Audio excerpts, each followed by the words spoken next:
Welcome to Movie Life Crisis. Join us as we watch the best movies from 30 years ago.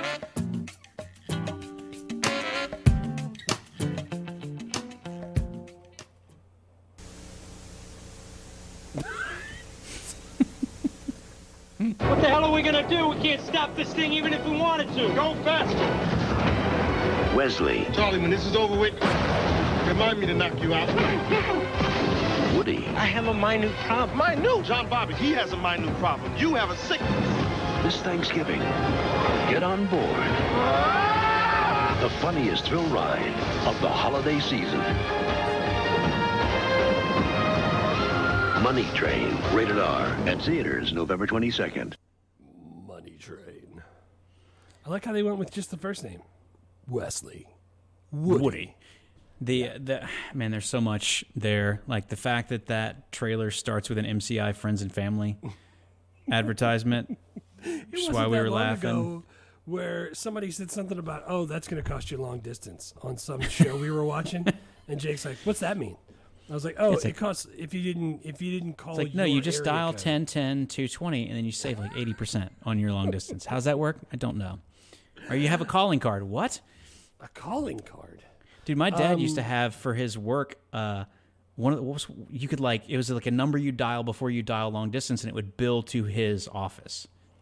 That's pretty cool.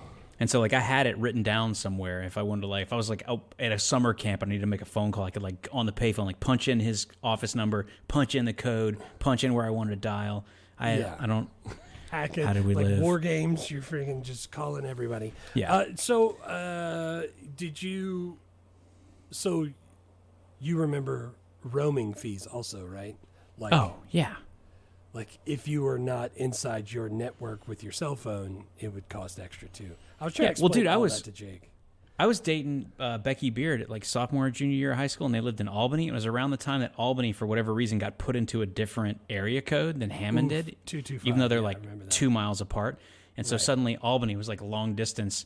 I don't think it was to call from the house, but like from my cell phone it was. So if I was like at her house and was coming home late, I was like, you're just going to have to wait till I get there because I can't risk a roaming charge. Cross under the interstate before I can call you. Oh, man. Yeah. Also, I liked how that trailer made the movie look way better than it was. Whoever did that trailer, A+ work. Yeah. The music was good. The guy talking was good. It had all the good scenes. And then had the quote from the Hoboken Auto Journal. Best movie of the Christmas season. Holiday season. Holiday. Yeah. We say holiday here. No, did you know that J-Lo is in this? Because they didn't mention that. Nope, nobody knew who J-Lo was at that point in time. I know. Isn't that crazy? Yeah, everybody knows J-Lo now. Yes, they do. I wonder if my kids know what the J stands for in J-Lo. Or like what she did before she was an actor in a musical act. They definitely know that because I'm like, huh, look at that. That's J-Lo right here, right before we watch Homie the Clown. In Living Color. Homie, don't play that. I also like how we've been doing video for our podcast for like 6 months now, and I still forget that when we started to record, it's actually capturing video, and I'm like scratching my eye and like sniffing my armpits. It's like, we're on camera, idiot. This is why we have... I like how people keep sending me the links. Hey, guess what I found on YouTube? And I was like, oh, I'm sorry about that. Sorry you had to see that. It's all over Word's getting out TikTok and all those clips and stuff. People keep sending me those. It's ridiculous. Yeah, she's blowing up like not blowing up like an explosion or like a grenade necessarily. Not even like a firecracker, but like what are the things that you would get that came in like little wrap paper and you would throw them on the ground and they would go pop like those. The poppers. I don't know what they're called. I don't either, but I remember pops. people used to throw them like, and they would hit you in the head, and it would like actually kind of sting. You can like crunch it in your hand. Yes, and it would pop, and it doesn't hurt. Right. Yeah, so we're blowing up like that. Bigger ones now, by the way. They're like this long, and they're red cylinders that look like tiny little TNT from Bugs Bunny. And when you throw it, I can't believe they make those. It hurts your ears. It's loud. I mean, I'm old, but it hurts my ears. Yeah. Wesley, Woody, Money Train, Movie Life Crisis, Season 5, Episode 15. Jesus. We've done like 3 or 4 amazing movies in a row, and then now this movie as well. All right, 2 things. One, people don't like this one. It got really bad reviews. Rightfully so. It got really accurate reviews because it's bad. I haven't seen this in like, 10, Forever. 15, 20 years. It's been a while. In theaters. I don't remember. I did remember parts of it, so I've seen it more than once. Yeah. But I don't think maybe I own this on DVD. I remember the cover art. I can kind of picture it in like a DVD case. But this seems like it would have been like it came in a 3-pack with White Men Can't Jump and like something else. Wildcats, where Woody and Wesley first met in 1986. I don't know. The Woody and Wesley 3-pack, Walmart, $12. 12 is probably pushing it. Yeah. I don't know. White Men Can't Jump. I'd probably pay $12 for That's that. what I'm saying. White Men Can't Jump is all. I would have been like, ooh, White Men Can't Jump. The other ones might be good. Let me just buy it. Ooh, White Man Can't Jump and 2 coasters. Awesome. 2 Christmas tree ornaments and a movie I really like. Oh, man. By the way, somebody said that listens to this podcast, hey, dude, you used to give awesome synopsises. Synopsi? You used to give awesome synopsis. You would tell me, because I can't remember what movie y'all are talking about until y'all really start talking about it. But then you stop giving those. Now they're like 1 sentence, and I'm like, what movie is this? I don't even remember. I was like, okay. They're like, just make it better. So I made a little bit longer one, but now I'm looking at it and I feel like it's too long. I mean, it sounds like the people have spoken. Because if you told me Money Train, I would know. I could picture the poster in my head. But I could see that some people would be like, tell me about what movie you're talking about. Right. So go hit us with it. All right. 2 foster brothers, John and Charlie, New York City transit cops. By the way, I didn't know transit cops were separate. They're not the NYPD? Yeah. Or is it a different branch? I mean, and it's still, I don't know. Yeah, I don't know. It's kind of like the Bureau of Alcohol, Tobacco, and Firearms have their own like SWAT teams, but then the FBI has SWAT teams, but then police have their own, and then the military has their own. Like I guess they're all separate. Yeah. So 2 foster brothers, New York City transit cops. Charlie is a compulsive gambler, gets into deep debt, and hatches a plan to rob the, quote, money train that collects all the subway fare. John is torn between stopping his brother and helping him. The plot involves a serial killer known as the Torch, for some reason, who's terrorizing the subway system. Yeah, and that's Wesley Snipes and Woody Harrelson. You didn't say which one was which one, but if I just told you it's Wesley and it's Woody, and they're playing 2 characters named Charlie and John, and asked you to guess which one was which, you would definitely get it wrong. I don't. Well, 2 things. John and Charlie don't sound like white or black names to me. They just sound like, I guess, old white people names. Have you ever met a black guy named John? No. I mean, I guess that like I'm named John. There's not a lot of Johns walking around in 2025 except people my age. No new Johns. They're all Apple and Yeah. friggin' people's last names. I don't really like the name Wesley, but I did decide on Snipes. Is that cool? I'm going to name my kid Snipes. Yeah, dude, Snipes is great. The only black guy That's named the John first I can think of is John Chaney, the basketball coach. Oh, I was thinking of John David Washington. Oh yeah, that's a good one. Denzel's kid. Yeah. Yeah, you're right though. I wouldn't have got it right. I would have assumed they were both. I forgot they were foster brothers in this movie. Yeah. That was news to me. The guy was like, you 2 are brothers, even though you're a Negro. Wesley Snipes like mouthing behind him. He's like, Negro? Dude, that guy was so over the top. Robert Blake, he's great. Yeah, with his racism. Yeah. With his everything. He was with his everything. Yeah. Way over the top. Yeah, I don't know. This is just, I thought this was a fun action movie, and we love both of these actors. We're like, yeah, let's do this, man. It should be fun. And then we watched it, and this is the first time we're talking about it, but I'm just assuming that we both were going like, what the? Yeah. That's okay. Well, I have some notes. We'll talk about it. What's the budget? This thing was budgeted $68 million. I think it was supposed to be $45 million, and had a slight overrun of 50%. And brought in a crowd-pleasing $77 million. So really, by the time you add in all the extra expenses, they did not make money. It was called critically a failure and commercially a failure. Yeah. It ends up being the 50th movie of the year, 1995, between Indian in the Cupboard and a Goofy movie. Wait, it's ahead of a Goofy movie? Yes. And behind Indian in the Cupboard. And behind Indian in the Cupboard. Goofy movie still goes hard. I like that one. Yeah, that's because it's got Tevin singing Eye to Eye, and that song freaking rocks. That's right. Here's my question, though. Indian in the Cupboard. Had it not been for the book that we had to read in grammar school, would you know Indian in the Cupboard? I mean, I could picture the movie poster. It's the little kid looking at and he's like holding up the Indian. I never saw the movie, but I used to really like that book. So clearly, I even like as the book too. Did it make it? Was the movie good? Like nobody. I don't think I ever saw the book, the movie, directed by Frank Oz, but I don't think I ever saw it. And we're not doing it on the podcast. We'll never know. I was gonna say we're not doing it. Nobody will ever know. We're not gonna. Yeah, know. It's a mystery. It didn't win any awards, by the way, and it didn't have any sequels. No. I think everyone involved would like. This is one of those where I want to like. Could you? Like if you could get Woody Harrelson to talk to you, he would talk about anything because you can just tell he doesn't give a shit about anything. Like he would be like Hunger Games is cool, but like talk about Money Train. I feel sure he would talk to us for an hour.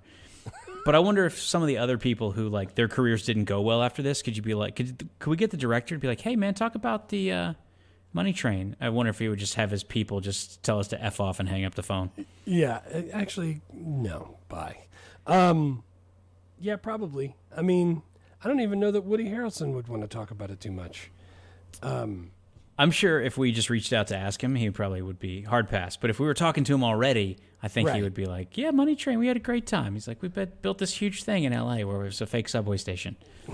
Yeah. Which they did. They built a subway station mock-up that was 0.6 of a mile long in Los Angeles because it was too expensive to film some of the train action sequences in the actual New York subway. Yeah, I could see that. So do you remember no when you saw awards this the first time? No. I know it was not 2 days ago. That was when I saw it for I want to say the third time. Yeah, dude, I've seen this more than that because I can remember having it on DVD and it being just like, oh, throw that in while I'm doing something else. I feel sure I would have rented this one because I wouldn't have seen it in theaters. It wasn't in theaters very long. But I would have been like, oh, those guys. And on the poster is a train that's exploding. I'm like, I'll check that out. I'm going to rent that guy. So here's my question. I don't know whether or not I should say this. I can remember where I saw it.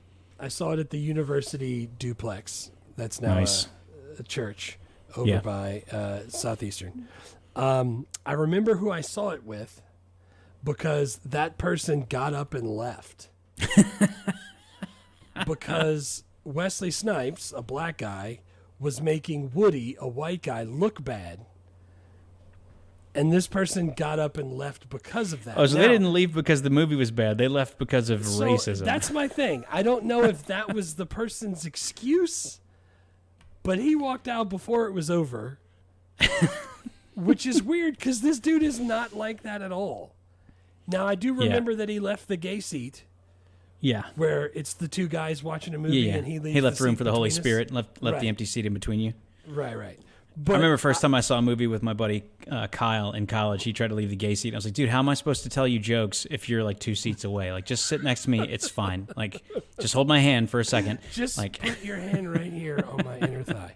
I don't want to say the person's name because it makes him sound super racist, and I know he's not.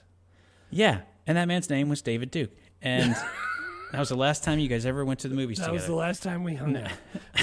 Dude, he's not like that, but that's literally the excuse he gave. Dude, I can't sit there and let a black guy shit all over Woody Harrelson. Yeah, and I was like, you shouldn't mention his name, but I'm just going to say, because I don't even know who the person is, that kudos to that person for being that as a teenager and then not being that as an adult, because that shows growth, and that's what you want. The thing is he wasn't even like that as a teenager. It was just weird. I don't know. That's why I think he was like, this movie sucks ass and I can't believe Jeff's making me watch it. I'm going to tell him some racist shit just so I can get out of here. That tells you something about what it was like living in Hammond in the mid-'90s. A better reason to leave a movie was racism than the movie is bad. Oh, man. You go I have to pick between I'm not enjoying this, I'm gonna leave, versus I don't like to see a white guy shown up by a black guy, and the guy's like I choose racism, I'm going home early. I think that's Woody Harrelson's whole thing too, though. Woody Harrelson's whole thing is being kind of bad at stuff. You know what I'm saying? Like being vulnerable. That's what he's really good at. Yeah, well, dude, he loves to play the like hapless clown, and then it's like, awesome. That's what he's good at. He should keep doing that forever. yeah, dude, I mean, it's the exact same. I mean, it's not the exact same, but his character is very similar to Billy Hoyle from White Men Can't Jump. Yeah, and it's even similar to like his character in the Hunger Games. It's like it's like you're the screw up, you're the drunk. I think earthquake insurance is something I'm keen to take a whack at. I like that dude. So I hope he keeps making movies like that. But yeah, I do remember where I saw it, University Duplex. It was the end of 1995. That is amazing. Yeah. So what'd you rate it? No sevens, as if that was no sevens. I was trying to figure out because I didn't enjoy it, but I always want to like. I want to do a little self. I mean, there was parts of it that were fine, but there was no part where I was like, "Ooh, I'm locked into this." I was like, "God, this is such a." Wish I'd have known how bad this movie was. We could pick something different. But I want to make sure that I'm rating accurately because sometimes I don't enjoy it because I'm hungry or tired or in a bad mood or the version I'm watching is too loud or it's skipping or whatever. But it's like I just didn't. Yeah. It's not good. I'll just say I don't care if I ever watch it again. I don't know why I would. Yeah. But I don't. I mean, it's like maybe I put it. I don't know. Like I gave it like a 4.5, maybe 4. I don't know. 4. That's pretty low. I didn't think you were going to go that low. Well, I wanted to look back and figure out like where I ranked Under Siege because Under Siege I had to knock down just because of how much I hate Steven Seagal now. But I actually think Under Siege is better than this. The movie itself is probably the movie itself, but I think I rated it lower. Yeah, but that's Steven Seagal. You don't. That's. See, I know. that's I want to. That's the same penalize problem him. I have because it feels like a 4.5 for me, but I don't want to give it a 4.5 because I really like Wesley Snipes and Woody Harrelson and J-Lo. Oh yeah, me too. So I ended up giving it a 6. Wow, that is a very generous ranking. Dude, so here's the thing, though. The bad guy was so over the top that it was almost unbelievable that he would be such a douche. Yeah. I can't in good conscience give it a 4 because the whole time I was just like, huh. Oh, wait, I remember this part. Ooh, I like that guy. And, there were parts that I just kept, yeah, it's corny and it's over the top, but I don't know. I'll definitely watch it again before I die. You know what I'm saying? Man, I hope not. I hope I don't. I mean, it's an hour and 50 minutes long. It's way too long, and it is also long, feels long. Like, I saw the new Superman movie, and that was fantastic, and it was a tight 2 hours. And I was like, God, this is a delightful experience. Yeah. And this was an hour 50, and I was like, how much? We got 40 minutes left? Jesus, they're not even on the train yet. Train's in the title. They're not even on it yet. I thought the plot was just utter dog shit. I'm like, why did they? There was also a guy with a trench coat spraying gasoline on people for no reason whatsoever. I didn't get that part. Like I don't know, like because I looked at the writers. This is one of those ones where I kind of wish that we could talk to people and figure out what went on. Because like Doug Richardson wrote Die Hard 2, wrote Bad Boys. David Lowery is also written. He did Passenger 57. Did Passenger 57, did freaking Three Musketeers. Yeah. Those so like those are guys who seem like they know what they're doing. I'm wondering if this is not one because the studio, Columbia is the studio, and Columbia's just come off of Last Action Hero and Striking Distance. Shout out, podcast favorites, both of them. But both of those movies didn't make the money they were supposed to. So this is the next action movie they're doing. And so I know there's a lot of pressure on this movie to perform. So I wonder if the studio didn't just make him do a bunch of shit that was a horrible idea. It's like, what if we put in a serial killer who's got a trench coat? And it's like, maybe J-Lo gets in there and she's like got her low cut a lot. And she's like trying to make out with both guys. What about that? Because it all seems like, we didn't need all. I'm not upset about having 25-year-old J-Lo on screen, but I didn't need it. Right. The dynamic between the brothers was already like Woody is to screw up and then Wesley takes care of him. We already had that. I didn't need J-Lo to make that very obvious. I think you're right. It could have been tightened up. I like the J-Lo triangle between the brothers. That could have been the extra plot, not the torch guy, not Chris Cooper or whatever his name is. Yeah, it seems like you could have made made it work and made it be 20 minutes shorter. Even still, I don't know if it would have been like, Every time that's awesome. Woody lost But it would have been money better. and couldn't pay the guys, they could have made that shorter. Like all of I see where you're saying they could take stuff out. And There's a bunch of agree, subplots, and the plotting here is absolute. It was horrible, and then it's like, for two guys that I know can be funny, and also J-Lo can be funny. None of them were very funny in this movie. Yeah, they were. And I know that's not really their fault. hard, though. Yeah, dude, they're trying. It's just wasn't funny. And then the action was like all in the last 30 minutes of the movie. Right. So I'm an hour 20 in before shit finally starts exploding, and that's too long. Yeah. If it's supposed to be an action comedy and I'm an hour 20 in and I don't have any comedy, I should have had some action by now. Right. Yeah. And then you didn't have action or comedy. I'm with you. So, but that's one of those, like, if you give me a Money Train DVD for my birthday, I'm not going to go, man, Dick, it's okay, great, thank you. Why would Maybe you give me this? Yeah, I don't care.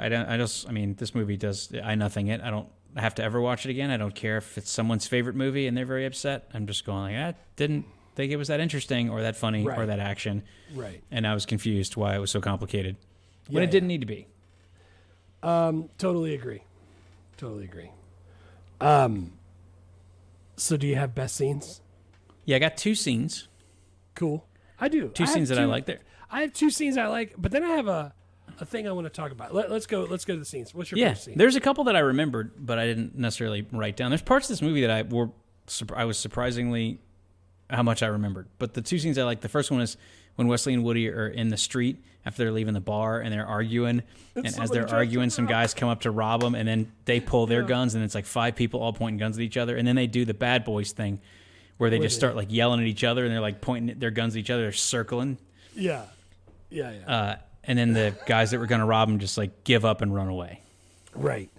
Yeah, I like that part because they're arguing over whether they were treated the same. Woody was like, no, Ma Dee didn't give me the same as she gave you. You always had the upper hand. And they started arguing about that as they were trying to get robbed.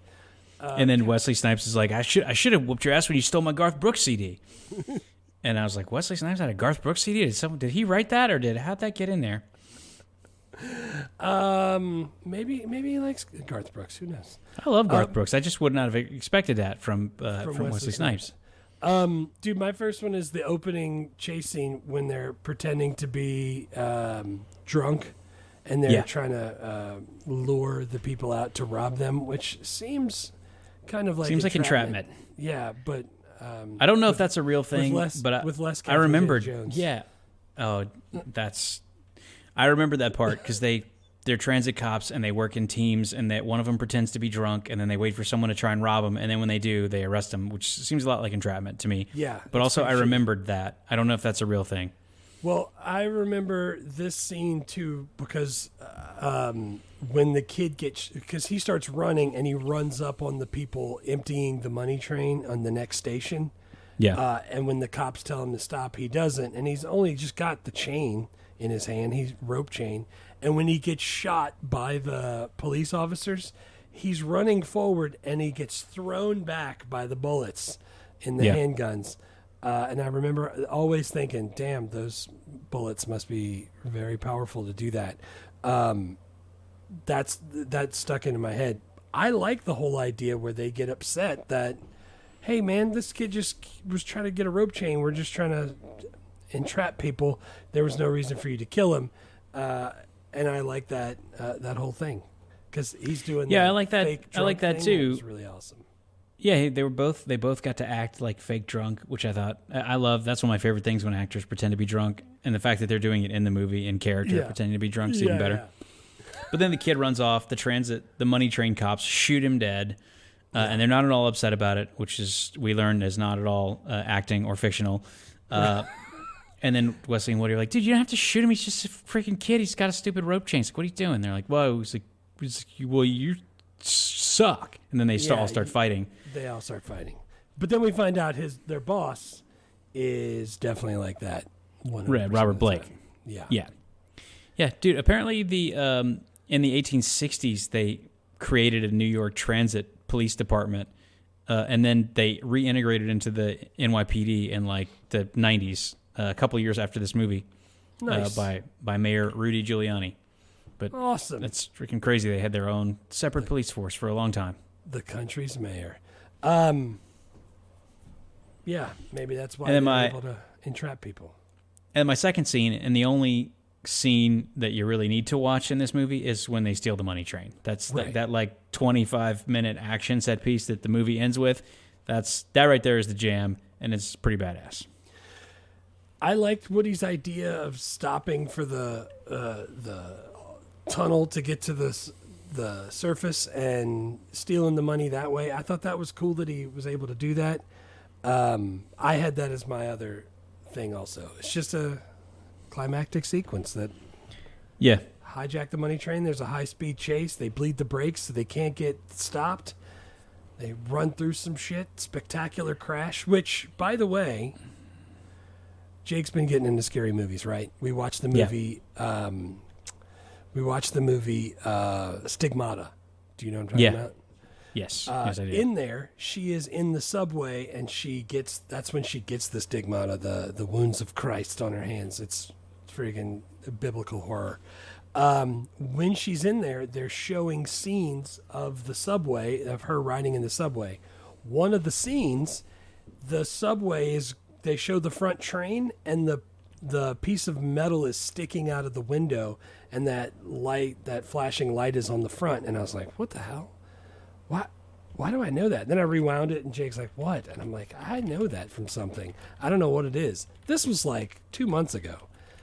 I'm watching it the other day, and they took a scene from Money Train and repurposed it in the movie Stigmata. So when I looked it up, it actually was. They apparently people recycle stuff like that all the time. Like, that's awesome. I like that they, like, freaking 15 years later, just are going like, hey, we could probably reuse this. We already have a train. Nobody's going to so the other thing that was the example on the website that I found the information on was Bill and Ted's. They took War and Peace, like a scene from that old movie, and used that as the war part of the movie when they went and visited that. Dude, I knew I remembered it. I just didn't remember why I remembered it until I saw that. And they put the piece of metal through the glass on the speed, the directional bar. Was that going to go to reverse? That was the whole idea? They were going to put it in reverse because the brakes were broken, and so they were gonna use the bar when they rammed into the other train. The bar was going to put the train into reverse, and then that was how they were going to stop it. And that's how. And so then they jump off, and then the train's like cartwheeling through the station and doing all that stuff. Yeah. I only had those two scenes. I did want to mention, though, the bar scenes. Every time they went to that bar, how it was like dimly lit, and then they had the Christmas lights, and it was always like R&B music that was nondescript in the background. Like, I really liked those scenes. I liked the way they were lit. It looked like a bar that I would want to go to. Like, I don't know why. I like how it's the same bar they go to like after a regular day of work, and like J-Lo's playing pinball, but then it's also where they celebrate New Year's Eve, where like you're wearing like an evening gown. Yeah, you want to go where everybody knows your name. You do, but you don't like you. It seems like you wouldn't dress up for New Year's if you're going to your like neighborhood bar. You would just wear your regular clothes. I mean, I get it. Not like it's like let's put a 25-year-old J-Lo in like a backless freaking plunging red dress. Let's put J-Lo 25. But why not just set that somewhere else? I know the answer is money, but still, I thought that was kind of weird. Train full of it. I don't even know. I don't know. Did you know that the money train was a real thing? No, I didn't. Because the subway for a long time, you put like physical money into the little turnstile, or you handed folding money to the people to get your like pass. Right. And they started to phase it out, I think, towards the end of the 90s, because they started doing Metro cards, and you would like preload them, and now it's like Metro cards, or it's an app, or it's now there's no they don't do the money train anymore because there's no money to collect. But for a while, that actually was a real thing. I didn't know. It's pretty awesome. Also, I did want to mention the part where Wesley Snipes was pretending to be drunk, and those two ladies were trying to molest him, and he was like tugging really hard on his lapel, because that was which is like the signal to come in and get him. Right. But then J-Lo gets burned, and he like pushes them off and shoots out the window. Yeah. Before he jumps in there. Or maybe that was the other lady. He shoots out the window before he jumps in. That shit was cool. Like he had jumped between the trains. Wesley Snipes. Yeah, I mean, awesome. there was some cool stuff in here, and I liked the fight choreography because Wesley Snipes a lot of times will do like a lot of karate moves, and he was just mainly doing just punching and like elbowing and stuff, and like did a couple like knees, but he didn't do like a bunch of like Bruce Lee like roundhouse stuff. And I was like, that's cool. He's fighting more like he's just a police officer and not like a guy who's got a bunch of black belts. Yeah. Even though he wore gloves the whole movie, even indoors, which is strange to me because I lived places where it's cold and I didn't wear my jacket, my scarf, my hat, and my gloves indoors. Maybe he wants to be ready in case he has to go outside at the drop of a hat to dance with J-Lo. Yeah, so I didn't have another scene. Did you have another scene? No, that's all I had. All right, let's do quotes. I got one quote. What's your quote? So when J-Lo first gets onto like the task force, she's talking about like what an honor it is, and she's like seeing him. She's watching them work. And she's like, man, you guys are amazing. You guys are the best. And Woody Harrelson goes, well, modesty prevents me. Well, no, it doesn't. We are the best.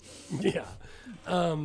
And just Woody Harrelson, man. He's just funny, and when he says stuff, it makes me laugh. And he's being weird too. He's like, "Oh come on," like singing Christmas music under his breath, like. Yeah, and he's got a mullet the whole movie, and he's freaking wearing a beret. It's weird. I like Woody. Dude, I don't know why, but I remember the scene where he says, and it happens more than once. They're getting in a fight, and he's about to hit somebody. He's like, no, you're not going to hit him. He's like, why not? Because I'm going to hit him. And he turns around and hits him in the face. They do that numerous times. Yeah, they did it a bunch of times. So I put that down as mine. The only other quote that I had, because again, it's wicked corny, and I feel weird writing some of these down.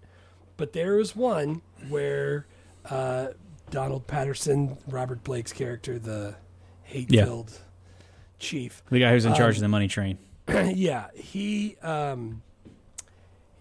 says, you're going to fall someday, and when you're there, I'm going to F you dead. And first of all, what a freaking weirdo. That was so weird for him to say that. But then when they're leaving and they're walking back up the steps to the surface streets, Woody's asking him questions. He's like, you think he wants to F us before we're dead or after we're dead? Like they're just going back and forth, like critiquing his weird saying. Yeah. So I threw that in there. Also, just Wesley Snipes in general does all of the Wesley Snipes things you think he's going to do. Like just oh, come on now, Dorothy. You're going to have to click your heels 3 times. Come on back to Kansas. You ain't got a chance. Like just stuff like that he says in all of his movies. He does that a lot in this one. Yeah, I feel like he might have had like a script doctor around to be like, I need some, as I'm running, I want some quips. Make some quips for me. You forgot your boarding pass. Like, just random stuff to say when Yeah. you're pulling out a gun. Yeah. No ticket. No ticket. Dude, Cece watched all the Indiana Joneses with me this past week. Good. Yeah. Those are great. So, yeah, she's going to watch this one too. Oh, man. She's going to watch this one. All right. 3 best characters that aren't Woody Harrelson or Wesley Snipes. Oh, I'm out. You don't have you don't have anybody else? No, I got Wesley and Woody, and then I had Robert Blake on there. Dude, that's what I put. That's what I put. And I was like, oh, yeah, we'll talk about Robert Blake. I liked him in this movie. And then I was reading his Wikipedia page, and it's like, oh, yeah, he got arrested in 2001 for murdering his wife. Yeah. And then he got off in criminal court, but was found liable in civil court for wrongful death. So I'm like, kind of forgot about that. That's not great. Interestingly, he remarried after that. Someone was like, he never tried to kill me. I'm going to change him. But yeah, he's really good in this. He's Dick. Turns out that was probably easy for him to play. Just authoritarian, just angry all the time. Yeah. Very angry. He didn't, because I didn't know that much about him because he's obviously a lot older. He got started in like during World War II as a child actor in like Little Rascals. Yeah. And then he played in the Red Ryder film franchise, which is a Western comic strip that they adapted.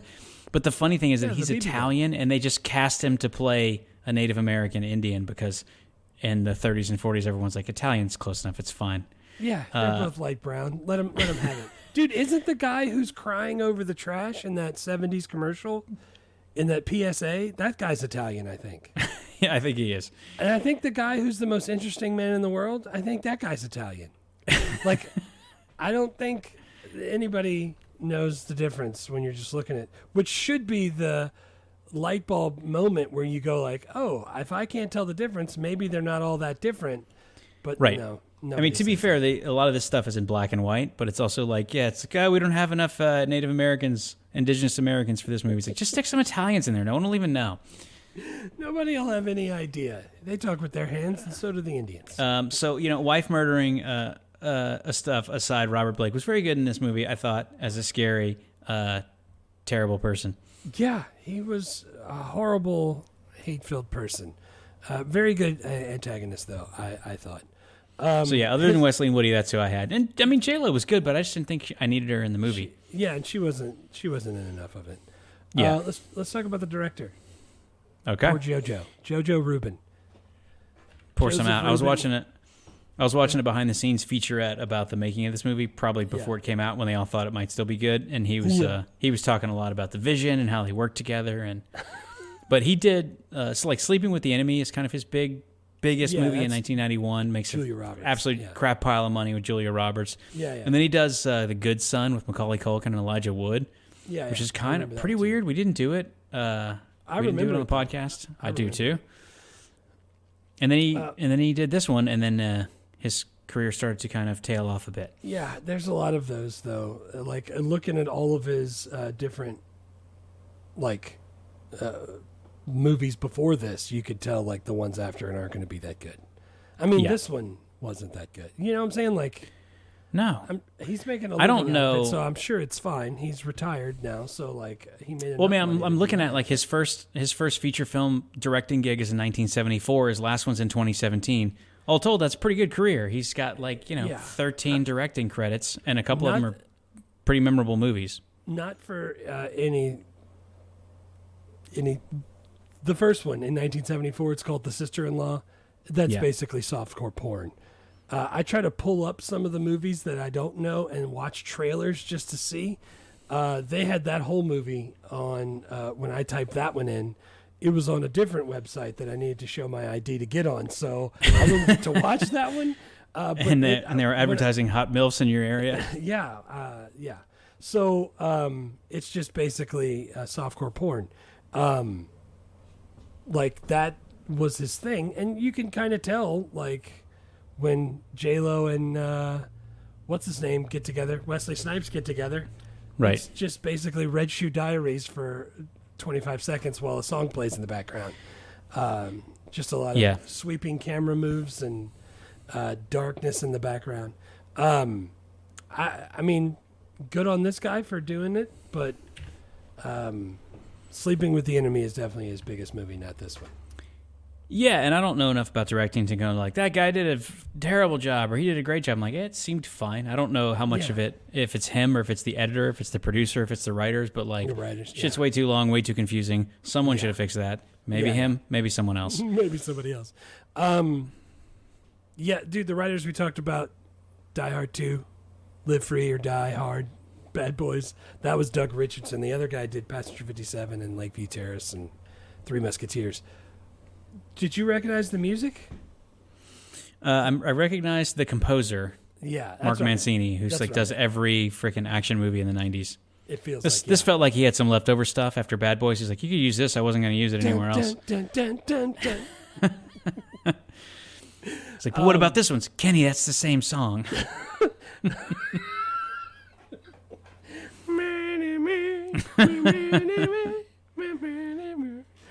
Dude, the guy who produced it, Neil Canton. Yeah. He did Back to the Futures. He did Back to the Future. He did Caddyshack 2. Yeah, I was looking at that. I was like, how'd this guy... Did duets. Remember that He did duets, which we'll do on the podcast, and everyone will be like, what movie? The what now? There's also the other producer, John Peters. I looked up him. He did the Batman Returns. That's one of the movies we did. He did Rain Man. He did the Clue movie with Pennywise. What's his name? This guy's done some good stuff, and he played Boy on Donkey crossing Red Sea in 1956 in the Ten Commandments. That's a memorable movie because we went to Catholic school, so they would show us that when they didn't feel like teaching. Plus, I mean, it's really nice to be able to say, like, I was boy on donkey crossing Red Sea. That's a pretty nice. Yeah, you probably can. Like, I feel like in Hollywood, especially in this time in like the 80s and 90s, you probably could go like, yeah, I remember when I was working on it with Charleston Heston on the Ten Commandments. I remember he said, it's like, you were what? You were in the Ten Commandments? You're like, oh yeah, I was definitely there. 56, I remember it. Yeah. Ten like, yeah, dude, came on 2 VHSs. You know how many actors were in that? It's like 500 people. He also did Wild Wild West, by the way. Nice. That's what there's good people involved with this, and I don't know how this is not good. Sometimes it happens. Sometimes we go like, dude, how did My Cousin Vinny get written by someone who'd never written anything and directed by someone who never directed anything and win an Oscar and be absolutely freaking hysterical? And then movies like this that have a lot of people involved in it that all seem like they know what they're doing be like, that's not that good. Yeah. What happened? I saw a clip of Tom Hanks talking about Forrest Gump, and it was just saying like he shot all of the bench scenes in one day of shooting. Yeah. And he was asking Robert Zemeckis, the director, he's like, I don't know. He's like, is this gonna work? Is anybody gonna buy this? Because I guess it was early on in the film. And then Robert Zemeckis, he's like, that's the great thing about movies. He's like, you never know. He's like, we could be sowing the seeds of our own demise right now. Yeah.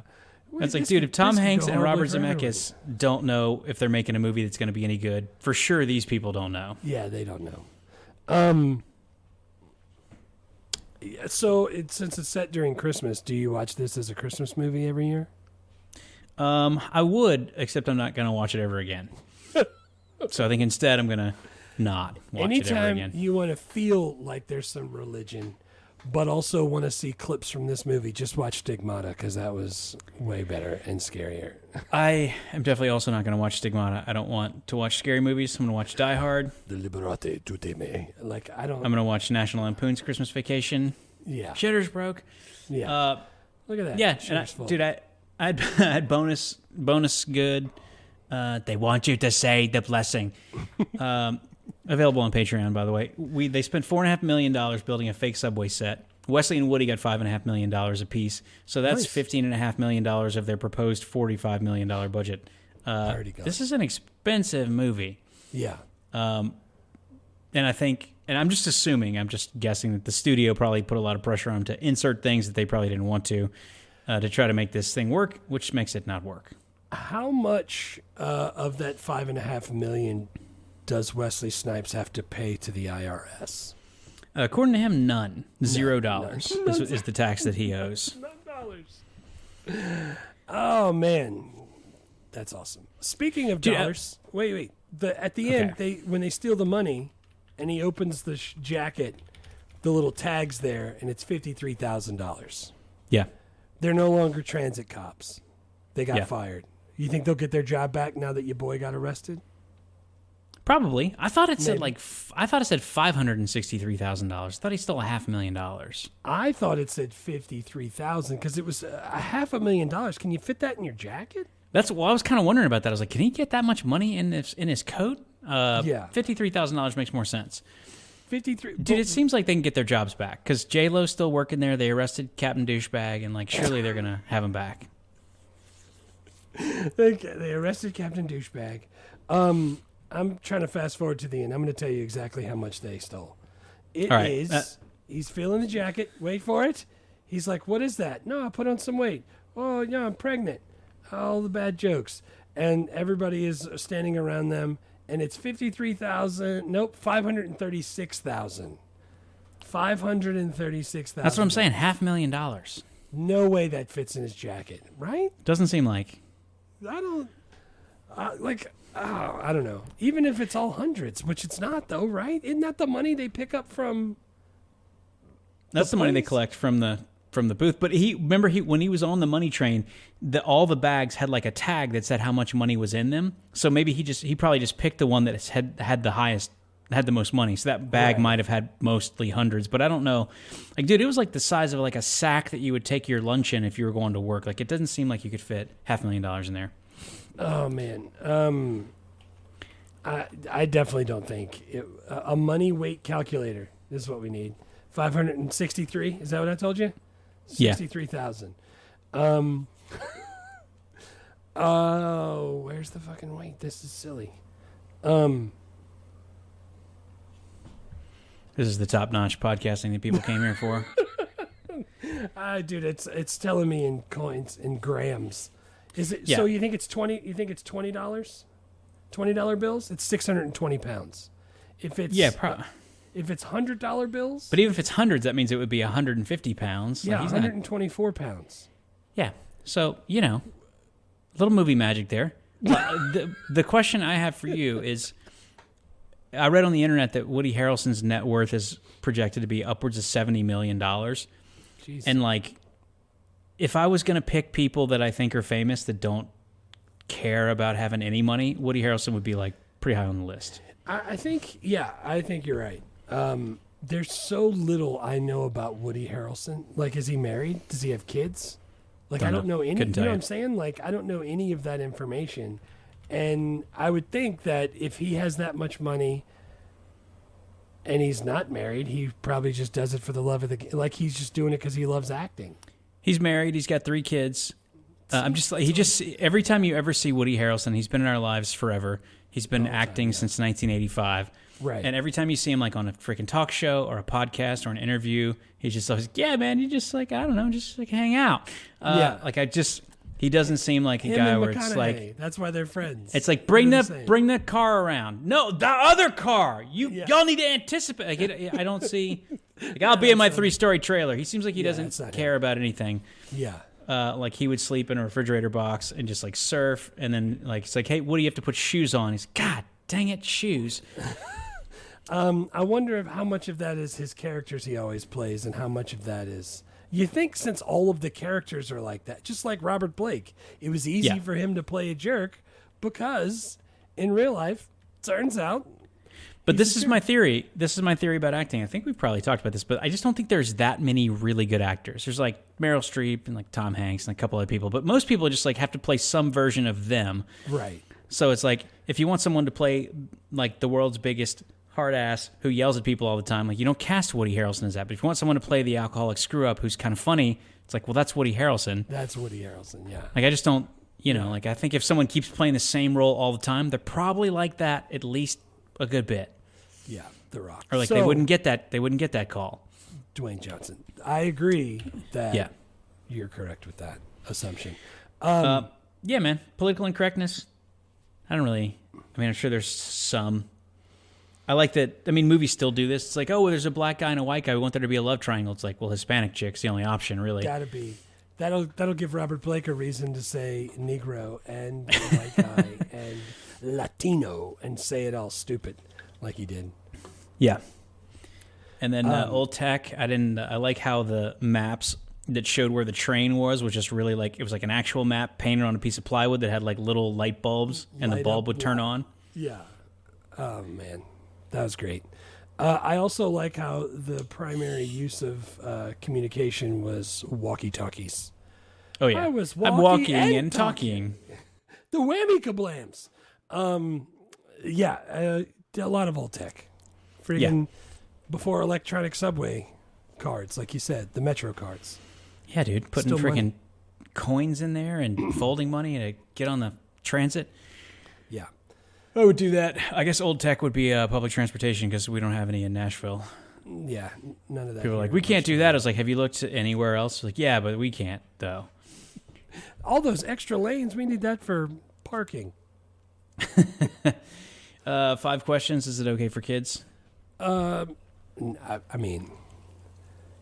you're asking if a rated R movie where they show some boobies and a lot of people get killed that say the F word a lot is okay for kids, I would say probably around 13.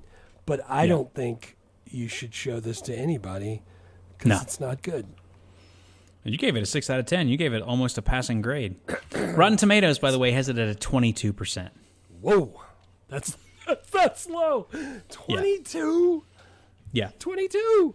22. Yeah, that's not good. I gave it a 6 on purpose. It's not a passing grade, but they could still bring it up if they tried and they really if they put in a little extra work. Yeah. So we don't.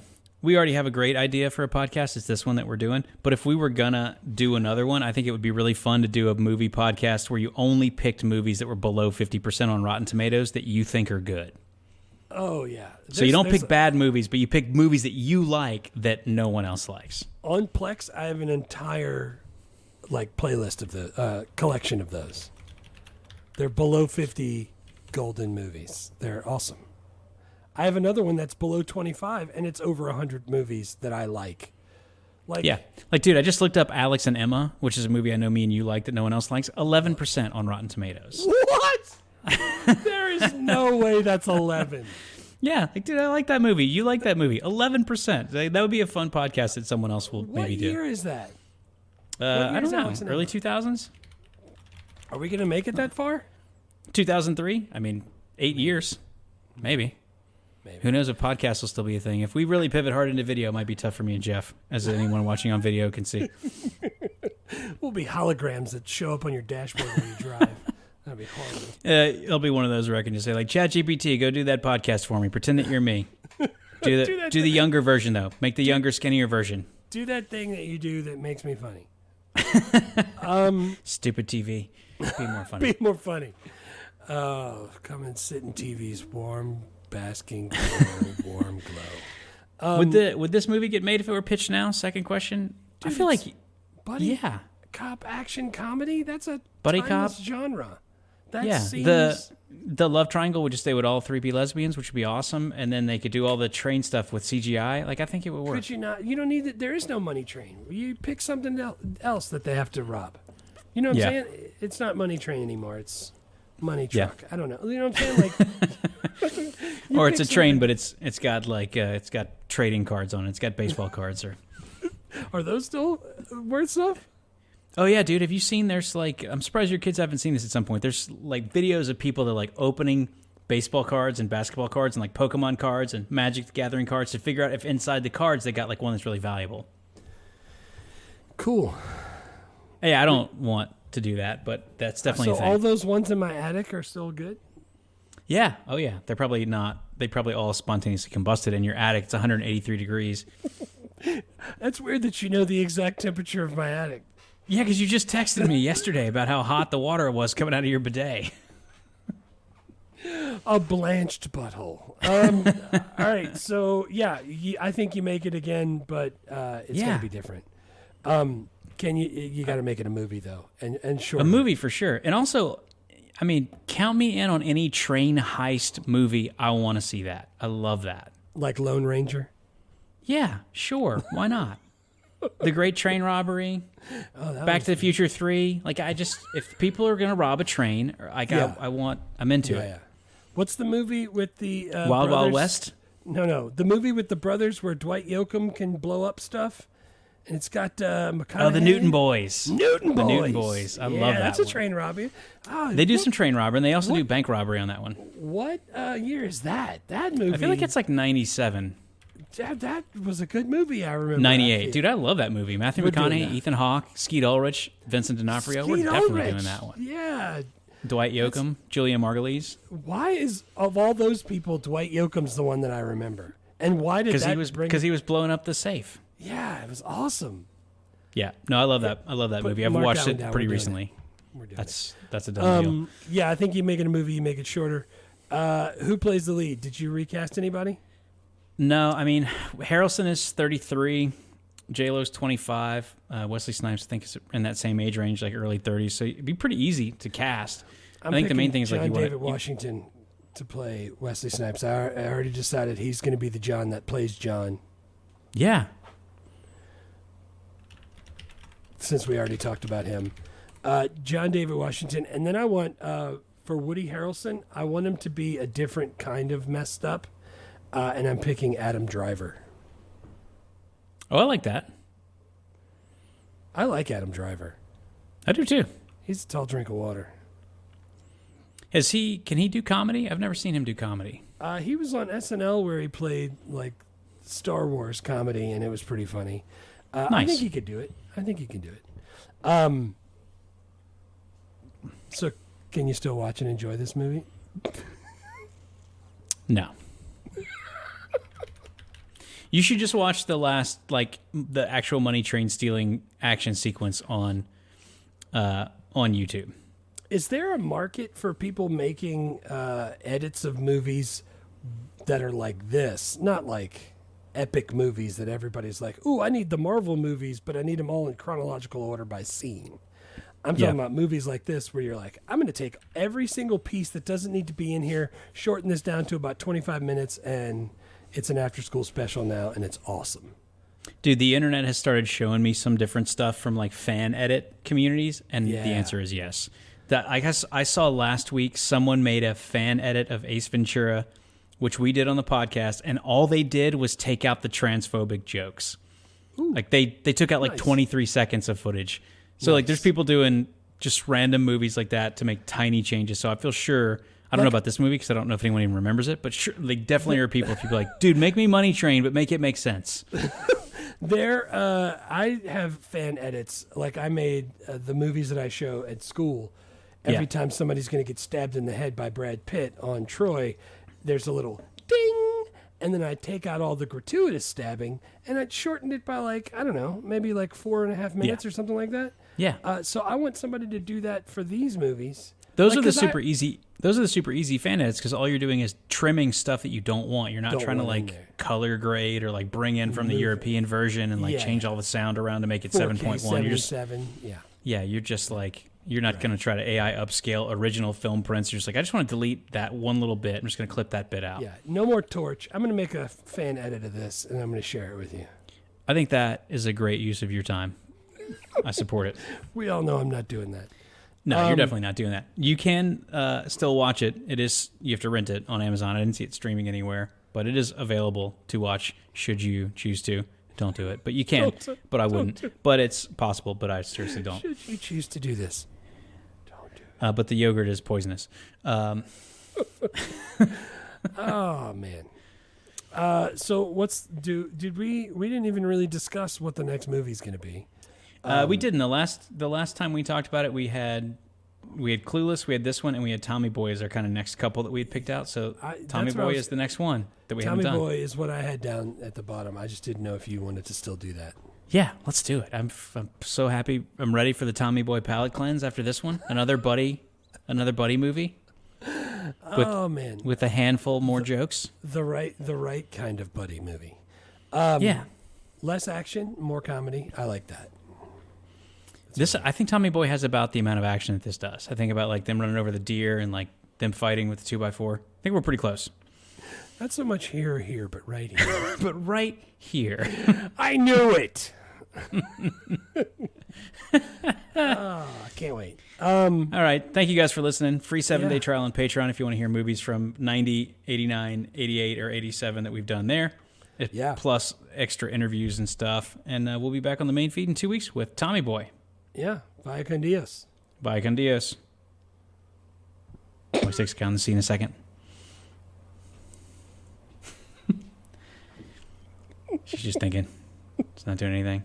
That was it.